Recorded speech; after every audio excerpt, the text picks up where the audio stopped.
Spinal adjustments provided by Dr. Chad Rolfson. The Spinal Tuning Chiropractic Center is a Des Moines area low flat fee per month unlimited chiropractic care practice. When life happens, just adjust. Schedule today at spinaltuning.com.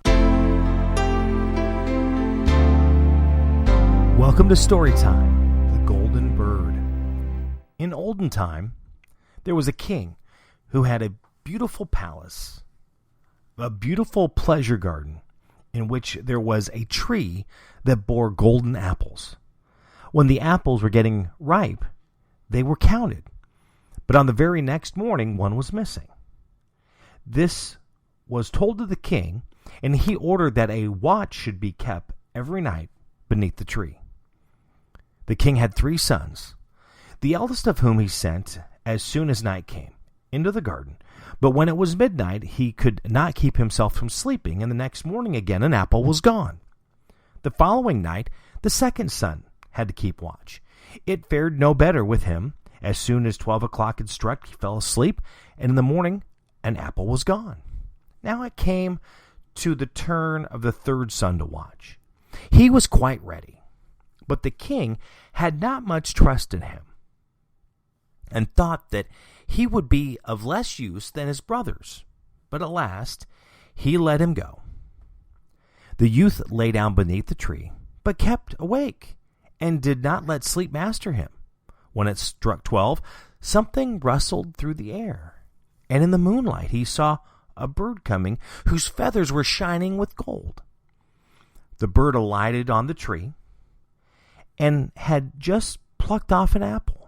When the youth shot an arrow at him, the bird flew off, but the arrow had struck his plumage, and one of his golden feathers fell down. The youth picked it up, and the next morning took it to the king and told him what he had seen in the night. The king called his council together, and everyone declared that the feather like this was worth more than the whole kingdom. "If the feather is so precious," declared the king, "one alone will not do for me. I must and will have the whole bird." Well, the eldest son set out. He trusted to his cleverness and thought that he would easily find the golden bird. When he had gone some distance, he saw a fox sitting on the edge of the wood, so he cocked his gun and took aim at him. The fox cried, "Do not shoot me, and in return I will give you some good counsel. You are on the way to the golden bird. This evening you will come to a village in which stands 2 inns opposite to one another. One of them is lighted up brightly, and all goes on merrily within, but do not enter it. Go rather into the other, even though it seems a bad one." "How can such a silly beast give wise advice?" thought the king's son, and he pulled the trigger. But he missed the fox, who stretched his tail out and ran quickly into the woods. So he pursued his way. By evening, came to the village where the 2 inns were. In one, they were singing and dancing. The other had a poor, miserable look. "I should be a fool indeed," he thought, "if I were to go into the shabby tavern and pass by the good one." So he went into the cheerful one, lived there in riot and revel, and forgot the bird and his father and all good counsels. Some time had passed, and when the eldest son, month after month, did not come home, the second set out, wishing to find the golden bird. The fox met him as he had met the eldest, and gave him the good advice, of which he took no heed. He came to the 2 inns. His brother was standing at the window of the one from which the music came, and called to him. He could not resist, but went inside, and lived only for pleasure. Again, some time passed, and then the youngest king's son wanted to set off and try his luck, but his father would not allow it. "It is of no use," said he. "He will be less likely to find the golden bird than his brothers, and if a mishap were to befall him, he knows not how to help himself. He is a little wanting at the best." But at last, as he had no peace, he let him go. And again, the fox was sitting outside the wood, begged for his life, and offered him good advice. The youth was good-natured and said, "Be easy, little fox. I will do you no harm." "You shall not repent it," answered the fox, "and that you may proceed more quickly, get up behind my tail." And scarcely he had seated himself when the fox began to run, and away he went over stock and stone till his hair whistled in the wind. When they came to the village, the youth got off.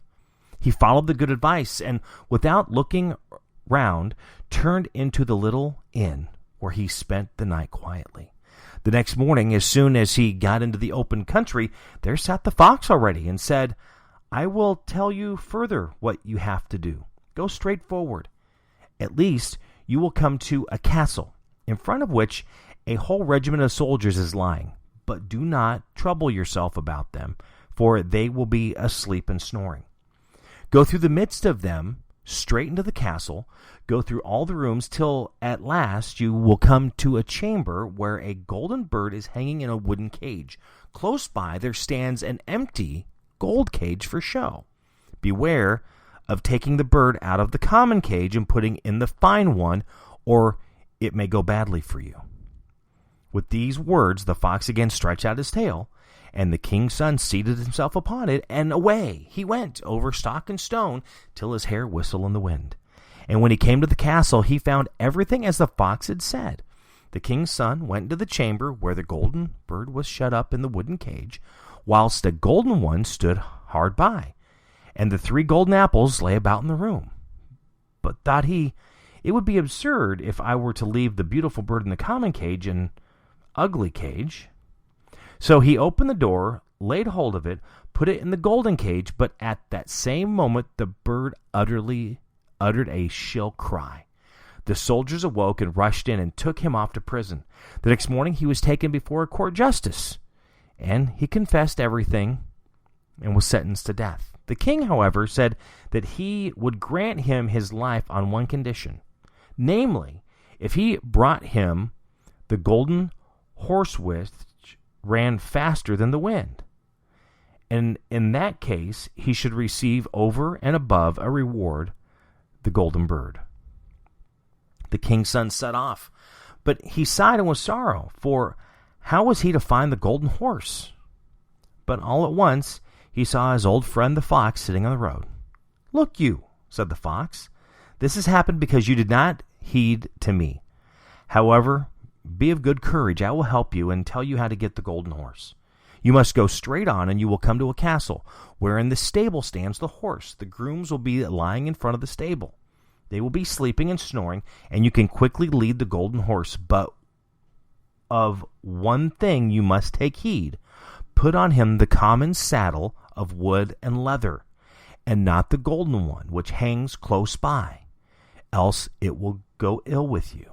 Then the fox stretched out his tail, the king's son seated himself upon it, and away they went over stock and stone until his hair whistled in the wind. Everything happened just as the fox said. The king's son came to the stable in which the golden horse was standing, but just as he was going to put the common saddle upon him, he thought it would be a shame to ride such a beautiful beast, if not to give him the good saddle which belongs him by right. But scarcely had the golden saddle touched the horse than he began to neigh loudly. The grooms awoke, seized the youth, and threw him into prison. The next morning he was sentenced by the court to death, by the king's promise to grant him his life and the golden horse as well, if you would rescue the beautiful princess from the golden castle. With a heavy heart the youth set out, yet luckily for him he soon found the trusty fox. "I ought leave you to your ill luck," said the fox, "but I pity you, and will help you once more out of your trouble. This road takes you straight to the golden castle. You will reach it by eventide. And at night, when everything is quiet, the beautiful princess goes to the bathing house to bathe. When she enters it, run up to her and give her a kiss. Then she will follow you, and you can take her away with you. Only do not allow her to say farewell to her parents first, or it will go ill with you."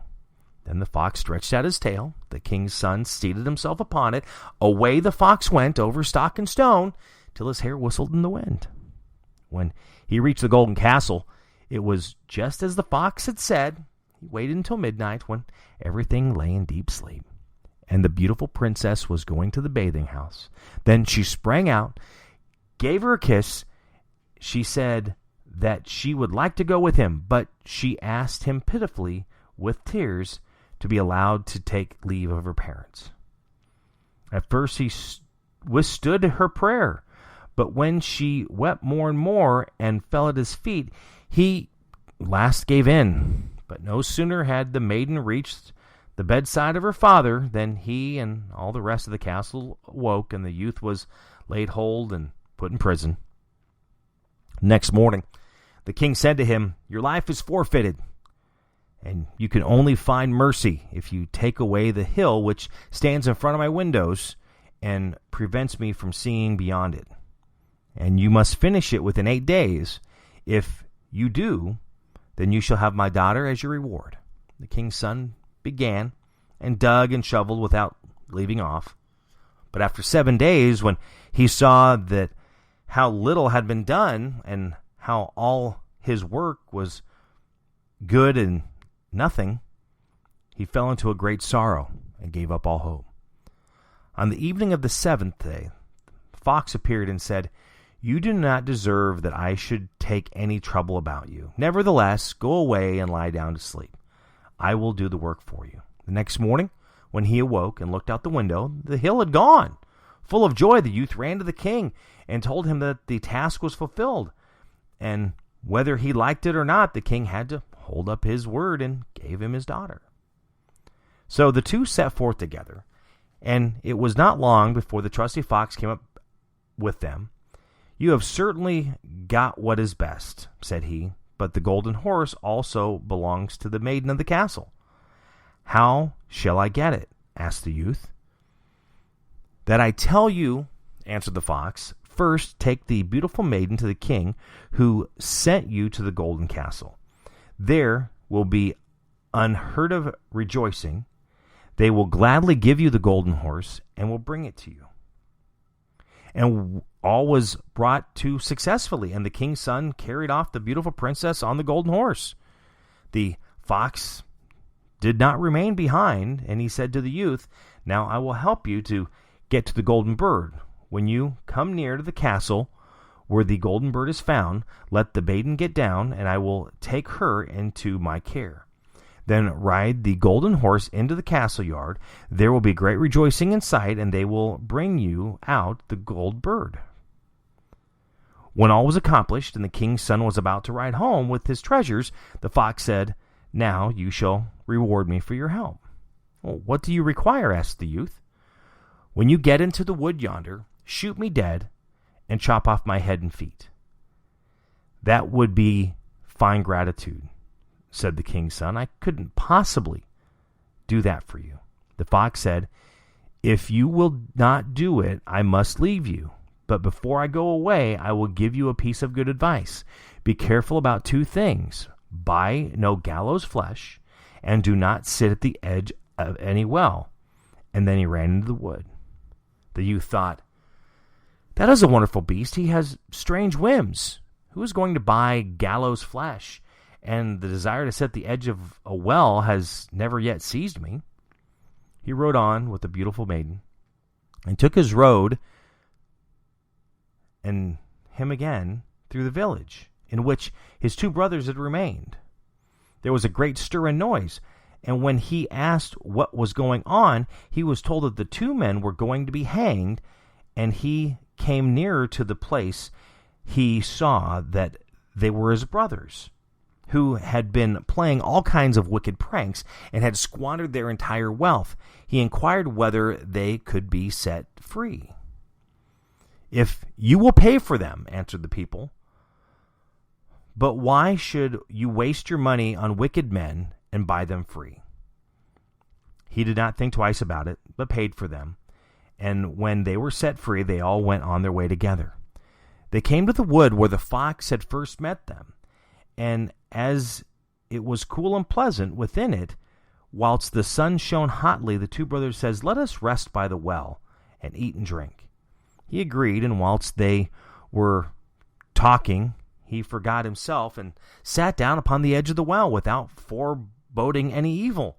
But the 2 brothers threw him backwards into the well, took the maiden, the horse, and the bird, and went home to their father. "Here we bring you not only the golden bird," said they, "we have the golden horse also, and the maiden from the golden castle."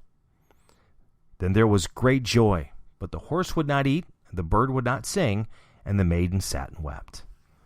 But the youngest brother was not dead. By good fortune the well was dry, and he fell upon a soft moss without being hurt. But he could not get out again. Even in this strait the faithful fox did not leave him. He came and leapt down to him and upbraided him for he having forgot his advice. But yet I cannot give it up. So he said, "I will help you up into daylight." He bade him grasp his tail and kept hold tight of it, and then he pulled him up. "You're not out of danger yet," said the fox. "Your brothers were not sure of your death and have surrounded the wood with watchers who are to kill you if you are seen." But a poor man was sitting upon the road, with whom the young changed clothes, and in this way he got to the king's palace.